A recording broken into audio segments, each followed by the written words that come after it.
இல்ல இதுல காவல்துறை மேல என்ன சந்தேகப்படுறீங்க? நடவடிக்கை எடுத்தாலும் சந்தேகப்படுறீங்க, நடவடிக்கை எடுக்கலனாலும் சந்தேகப்படுறீங்க. அப்புறம் என்னதான் பண்ணிட்டோம்? காவல்துறை திருவேங்கட என்கவுண்டர் நாங்க பார்த்ததுனாலதான் சந்தேகம் ஏற்படுது. ஆனா இது உயிர் எடுக்கல இல்ல, காலில் தானே சுட்டுருக்குறாங்க. அது உண்மையை சொல்லிட்டு போங்க. ஆழமா சுட்டுக்கணும். இன்னும் ஒரு 4-5 தோட்டாவை பாய்ச்சிருக்கோம், தப்பு இல்லை. மகிழ்ச்சி. அவன் வாழ்க்கையில் இனிமேல் எழுந்தே நடக்க முடியாத அளவிற்கு சிதைத்தால் சந்தோஷம். ஓடும் பொழுது பின்னால் சுட்டார்கள், முன்னால் ரத்தம். சூப்பர்ல. சாயங்காலம் வானதி அக்கா ஆர்ப்பாட்டத்தில் சொல்லுது, எவனாவது ஒருத்தனை போட்டு முடிச்சுட்டு வழக்க ஊற்றி முட போறீங்கன்னு சொன்னாங்க. காவல்துறை இதெல்லாம் கேட்டுருச்சு. ஐயா கிளப்பிட்டாங்கடா பிரச்சனைய. டே உயிரை கொண்டுறாதீங்க, பெரும் பிரச்சனை ஆயிடுது. என்ன வேணாலும் பண்ணு, கால் கழிக்கல. ஓகே. அயோக்கிய பயிலுக்கு 3 பேரும் மருத்துவமனையில் சிகிச்சை. சொல்ல முடியாது, எவன் வேணாலும் செத்துருவான்.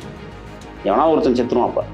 அப்புறம் காரணம் சொல்லுவான், ரத்தப்போக்கு அதிகமாக இருந்ததால் உயிரிழக்க நேரிட்டது, தீவிர சிகிச்சை பிரிவில் சேர்த்தும் அவன் உயிரிழந்தான் அப்படின்னு அறிவிப்பாங்க. முதல் குற்றவாளி அந்த பொண்ணு போனது தப்பு. 2வது குற்றவாளி அந்த பையன் தேவையில்லாமல் அந்த காட்டுக்குள்ள இழுத்துட்டு போனது தப்பு. 3வது குற்றவாளி காவல்துறை தான், அரசு நிர்வாகம் தான். 34வது பாலியல் வன்கொடுமை இன்றைக்கு நிகழ்த்தி இருக்கிறது என்றால் தமிழ்நாடு. அகில இந்திய அரசே பாராட்டு தெரிவிங்கள். தமிழ்நாடு அரசு பரிசு கொடுங்கள்.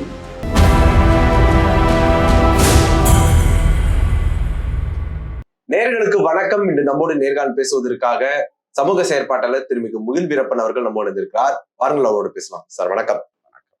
போலீஸ் நடவடிக்கை எடுக்கிறேன்னா நடவடிக்கை எடுக்கலன்னு சொல்ற வேண்டியது, காவல்துறையே சுட்டு பிடிச்சா கூட எப்படி சுட்டீங்க, எந்த கோணத்துல சுட்டீங்க அப்படின்னு கேட்கறீங்க.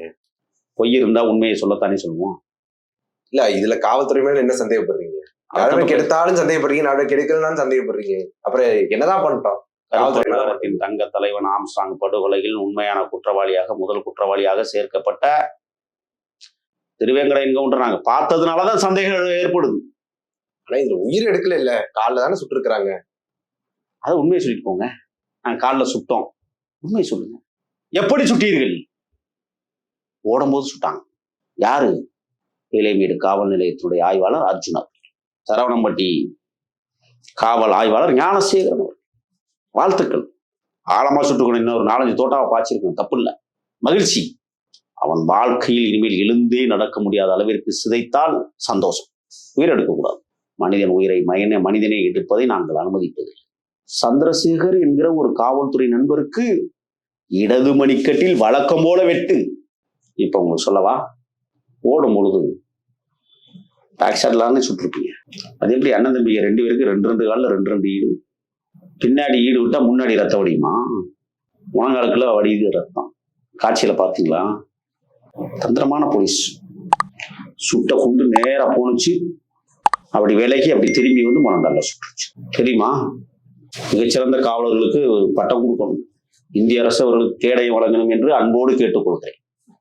ஒரு சந்தேகம், நேற்று மதியமே பிடிச்சிட்டீங்க, வச்சு துவச்சி எடுத்துட்டீங்க, வாக்குமூலங்கள் வாங்கிட்டீங்க. அதை உண்மையை சொல்ல வேண்டியதானே.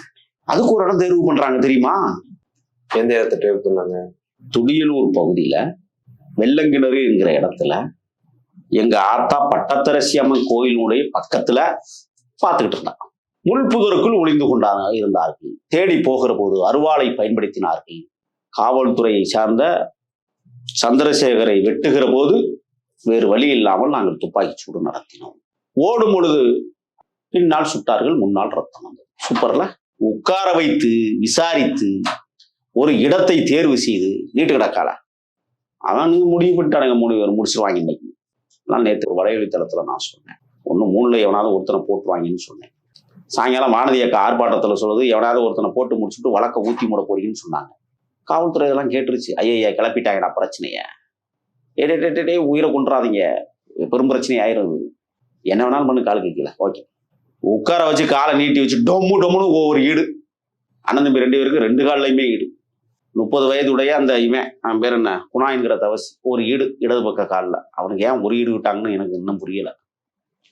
எனக்கு கேள்வி எழுப்புறோம்ல, இதுக்கே இப்ப கேள்வி எழுப்புறோம்ல. நீங்கள் சுட்டது சரி, சுட்ட உண்மையை சொல்லுங்கள் தான் நம்ம பேசணும், தப்பு கிடையாது. அவன் உயிரோடு இருக்க வேண்டும். வாழ்நாள் முழுவதும் அந்த 2 காலம் செயல் இழந்துடணும். நக்கரைச்சு தான் அவன் நடக்கணும். ஏன்னா அப்படி இருந்துச்சுன்னா மனித உரிமை ஆணையம் வந்து கேள்வி கேட்குமே. கேட்பாங்க, அவங்களுக்கு உரிமை இருக்குல்ல. ஒரு குற்றவாளிக்கு தண்டனை கொடுப்பது நீங்கள் யாருன்னு கேள்வி கேட்கும். அருவாளை கொண்டு வெட்டினான் என்பதற்காக 2-3 பேர் ஓடினான் என்பதற்காக 3 பேர் ஓடிட்டான். எப்படி டப்பு டிப்புன்னு சுட்டாங்கன்னு எனக்கு புரியல. ஓடும் பொழுது கால்கள் முன்ன பின்ன எழுந்து ஓடும். செடி அப்படி ஓடாது. ஓடுமா? ஒரு காலை மடக்கி ஒரு கால் ஓடுனா தான் ஓடவே முடியும். அப்படி என்றால் 2 காலுக்கு எப்படி 2 குண்டு முட்டிக்காலே போகுங்கிற கேள்வியை நான் எழுப்ப விரும்புகிறேன். இப்போ அந்த 3 பேரும் அயோக்கிய பயலுக்கு 3 பேரும் மருத்துவமனையில் சிகிச்சை. சொல்ல முடியாது, எவன் வேணாலும் செத்துருவான். எவனா ஒருத்தன் செத்துருவான். அப்புறம் காரணம் சொல்லுவாங்க, ரத்தப்போக்கு அதிகமாக இருந்ததால் உயிரிழக்க நேரிட்டது, தீவிர சிகிச்சை பிரிவில் சேர்த்தும் அவன் உயிரிழந்தான் அப்படின்னு அறிவிப்பாங்க. அது எந்த நேரத்திலையும் நடக்கும். இல்லையா, ஆசைப்படுத்த போகும்போது தப்பித்து ஓட முயன்றான், வேறு வழி இல்லாமல் காவல்துறை சுட்டுக் கொண்டோம் முடிப்பாங்க. நிச்சயம் வழக்கு ஊத்தி மூடணும்ல. வழக்க ஊத்தி மூடணும். பின்னால் அரசியல் இருக்கலாம். 3 பேர் ஒரு பொண்ணை தூக்கிட்டு போய் இவ்வளவு தைரியமா ஒருத்தன் முன்புதற்குள்ள வச்சு 3 பேரும் ஒரு பொண்ணை முடிக்கிறாங்கன்னு சொன்னா என்ன தைரியம் அவனுக்கு வந்திருக்கும்? அப்போ அவங்களுக்கு பின்னாடி தான் அரசியல் பின்புலம் இருக்கும்னு நீங்க கேள்வி எழுப்பி. இப்ப அவன் சிறையில இருக்கிறான், அவனை வெளியில இருக்கிறதுக்கு ஒரு வழக்கறிஞர் கூட்டம் வரும் தெரியுமா? வருமா வராதா? அது எப்படி ஒரு பாலியல் வழக்குல எப்படி ஒரு வழக்கறிஞர் ஆஜராக முடியும்? அப்படி ஆஜரானாலும் கூட அந்த வழக்கறிஞருக்கு தானே கிரெடிபிலிட்டி போகும். வருவாங்க, நீங்க வேணா பாருங்க. வரலைன்னா நீங்க சொல்றத நான் கேட்கிறேன். சரி, இப்ப அங்க பிழைமேடு காவல் ஆய்வாளர் மரியாதைக்குரிய எங்கள் அண்ணன் அர்ஜுன் அவர்களுக்கு ஒரு தம்பி கேள்வி கேட்கிறேன். அண்ணன், எப்படி என்ன இந்த இழுத்து மூடப்பட்ட பாரு திருப்பி நடந்துச்சு? உங்க கண்ணுக்கு அது தெரியலையா? கைவிட்டு வாங்கினீங்களான்னு. ஒரு பார் நடக்கிறது என்றால் அந்த பகுதியில் காவல்துறைக்கு தெரியாமல் நடக்காது. யார் குற்றவாளி? முதல் குற்றவாளி அந்த பொண்ணு போனது தப்பு. 2வது குற்றவாளி அந்த பையன் தேவையில்லாம அந்த காட்டுக்குள்ள இழுத்துட்டு போனது தப்பு. 3வது குற்றவாளி காவல்துறை தான், அரசு நிர்வாகம் தான். யார் பதில் சொல்வது? சிதைக்கப்பட்டிருக்கிறது இன்னைக்கு எங்கள் தங்கை. காலையில தமிழ்நாடு முதலமைச்சர் அவர்கள், மாண்பமை இதங்கிய மரியாதைக்குரிய முதலமைச்சர் அவர்கள் நெஞ்சம் பதைபதைக்கிறது என்கிற செய்தியை வழக்கம் போல வெளியிடுகிறார். அண்ணா பல்கலைக்கழகத்தில் கற்பழிக்கப்பட்ட மாணவிக்கு 1 கோடி ரூபாய் நிதி. 3 பேர் சேர்ந்து கற்பழிச்ச அந்த பொண்ணுக்கு என்ன நீதி? 3 கோடி ரூபாய் கொடுக்க வேண்டும் தமிழ்நாடு அரசு. சும்மா இல்லை, பெற்ற தாய் கதறுகிற கண்ணீருக்கு விடை கொடுக்க முடியுமா? வாழ்நாள் முழுவதும் உழைத்து உழைத்து ஓடாய் தேய்ந்து போன தகப்பன் தன் மகளை மிகப்பெரிய இடத்தில் படிக்க வைக்க வேண்டும் என்ற தீராத கனவோடு தோல்மையில் சுமந்த அந்த தகப்பன் தன் மகளை தோளில் சுமத்தவாறு நீ உயரச் செல்ல வேண்டும் என்பதற்காக காலடியில் கூட காலணி அணிக்காத தந்தை கனவுகள் எத்தனை சிதைந்து போயிருக்கும். பக்கத்து வீட்டுக்காரன் பைத்தியக்காரத்தனமா பேசுவான். நான் கேட்கிறேன், காதலித்தான் என்றால் அந்த காதலன் கூட அந்த பெண்ணை இனிமேல் திருமணம் செய்து கொள்வானா என்கிற கேள்வி எழுகிறதா இல்லையா? ஊர் பேசும் ஏசும், வாய் கூசாமல் பேசும். வாழ்க்கையை தீர்மானிக்கக்கூடிய இடத்தில் யார் வருவார்? ஆகையால் 3 கோடி அந்த பொண்ணுக்கு கொடுக்கணும்னு நான் சொல்லுவேன். மரணம் தொடுகிற நேரத்தில் கூட வயதாகி தன் நினைவுகளை ஒரு உரம் சுழற்றி பார்த்தால் 2ஆம் தேதி இரவு ஞாயிற்றுக்கிழமை அன்று நடந்த சம்பவம் இதயத்தை அடித்து நொறுக்கி விட்டுத்தான் அவள் கண்மூடுவாள். அப்படி ஒரு கோர சம்பவத்தை கோயமுத்தூர் சந்தித்திருக்கிறது என்றால் ஆட்சியாளர்கள் என்ன செய்து கொண்டிருக்கிறார்கள்? அரசு நிர்வாகம் என்ன செய்து கொண்டிருக்கிறது? 34வது பாலியல் வன்கொடுமை இன்றைக்கு நிகழ்த்தி இருக்கிறது என்றால் தமிழ்நாடு, அகில இந்திய அரசே பாராட்டு தெரிவிங்கள். தமிழ்நாடு அரசு பரிசு கொடுங்கள். 33 ஆணவ படுகொலை நிகழ்த்திய தமிழ்நாடு அரசுக்கு பரிசு கொடுங்கள். 7000 தொட்டு இருக்கிறது மனித படுகொலைகள் தமிழ்நாட்டில் 4.5 ஆண்டுகளில். கேடயத்தை கொடுங்கள். இந்த திருட்டு மாடல் ஆட்சி டோட்டல் ஃபெயிலியர். பதவி ராஜினாமா பண்ணுங்க முதலமைச்சர் அவர்களே. ஆட்சி நடத்துவதற்கு அருகதை இல்லை. தினந்தோறும் மரணங்கள், தினந்தோறும் கொலைகள், மாதம் கற்பழிப்புகள் என்றால் என்ன மக்களாட்சி தத்துவமா? சட்டம் இயங்குகிறதா? சட்டத்தை நடைமுறைப்படுத்துபவர்கள் இயங்குகிறார்களா? சட்டம் சரியாக இருக்கிறது. மரியாதைக்குரிய கோவை மாநகரத்தினுடைய ஆணையர் ஐயா சரவண சுந்தர் சொல்லுகிறார், எப்படியெல்லாம் நாங்கள் சுட்டோம். நிகழ்ச்சி முடிந்ததற்கு பிறகு நடவடிக்கை என்பது இந்த மண்ணிற்கு தேவையல்ல. நிகழ்ச்சி தொடங்காமலேயே இருப்பதுதான் இந்த மண்ணிற்கு பாதுகாப்பு. அதை உறுதிப்படுத்த நீங்கள் பேட்டி கொடுங்க. நேற்றைய தினம் பாரதிய ஜனதா கட்சியினுடைய 17 பேர் கொண்ட மாபெரும் படை அக்கா வானதி சீனிவாசன் தலைமையில் கண்டன ஆர்ப்பாட்டம். 17 பேர் படை காலையில் எங்கள் அக்கா பா வளர்மதி மூலமாக மகளிர் அமைப்புகள் எல்லாம் ஒன்று சேர்ந்து 1000ற்கு மேற்பட்டவர்கள் ஆர்ப்பாட்டம். எங்க? கோவை வட்டார வளர்ச்சித்துறை அலுவலகம் எதிரே மஞ்சளும் சிவப்பும் கலந்த வாகை மலரை சூடியிருக்கிற வெற்றி மாலையை அணிவிக்கிற 2 யானைகளின் கொடி 6000 கொடிகள் பறந்தவாறு ஆர்ப்பாட்டம் நடைபெற்றிருக்கிறது வட்டாட்சியர் அலுவலகத்தில் தமிழக வெற்றி கழகத்தின் சார். இன்றைக்கு ஆட்சியாளர்களை எதிர்த்து தமிழக மக்கள் ஒன்று திரளுகிற காட்சியை கோவையில் பார்த்து கொண்டிருக்கிறோம். நேற்றைய தினம் என் தம்பிமார்கள், என் தேச தலைவனின் பிள்ளைமார்கள், அங்க இருக்கிற பார், அனுமதி பெறாத பார், கள்ளத்தனமாக நடந்த பாரை அடித்து நொறுக்கியிருக்கிறார்கள்.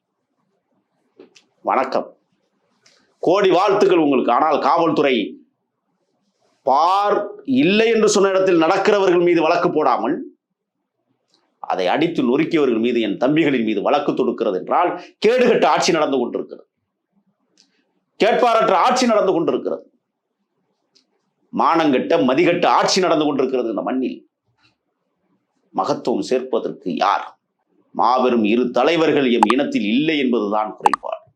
தேசியத்தின் தலைவன் மேதகு அவர்களும் தமிழர் நாட்டின் எல்லை காத்த போர் மரவன் வீரப்பனார் இல்லாததும் இங்கே கொளுத்து ஆடுகிறார்கள்.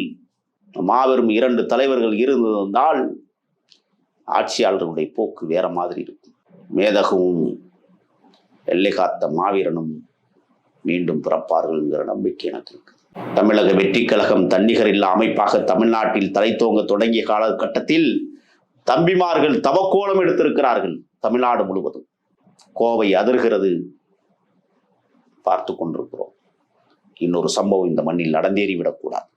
தேரா மன்னா செப்புவதுடையேன் என்று உலகத்திற்கு பறைசாற்றிய என் சிலப்பதிகாரத்தினுடைய தாய் கற்கொள்ளன் பொய் சொன்னதற்காக தன் காற்சிலம்பையை எடுத்து உங்களுக்கு முன்னால் அடித்து மாணிக்க பதர்கள் சிதறுகிற நேரத்தில் கூடல் மாநகரை ஆண்ட பெரிய மன்னன் பாண்டிய மன்னனின் முகத்தில் பட்ட மாணிக்கக்கர்கள் தெரித்து விடுவதற்கு முன்பாகவே யானோ கல்வன், யானே அரசன் என்று தன்னை உணர்ந்து நிலைகுலைந்து தடுமாறி அரண்மனை வளாகத்திலேயே தன் ஆயுளை முடித்து கொண்ட புண்ணிய தேசத்தில் பாண்டியன் பரம்பரையில் வந்த எங்கள் வீரத்தமிழர்கள் மண்ணில் அதிகார வர்க்கம் விளையாடுவதை ஏற்றுக்கொள்ள முடியாது. தொடர்ந்தால் சாபங்களை அனுபவிப்பீர்கள். 2026 இறுதி முடிவுரையை எழுதுவதற்கு இறுதி சம்பவமாக இது இருக்கட்டும். உங்களுடைய நேரத்தை ஒதுக்கி எங்களோட கருத்துல வந்தமைக்கு நன்றி சார். நன்றி.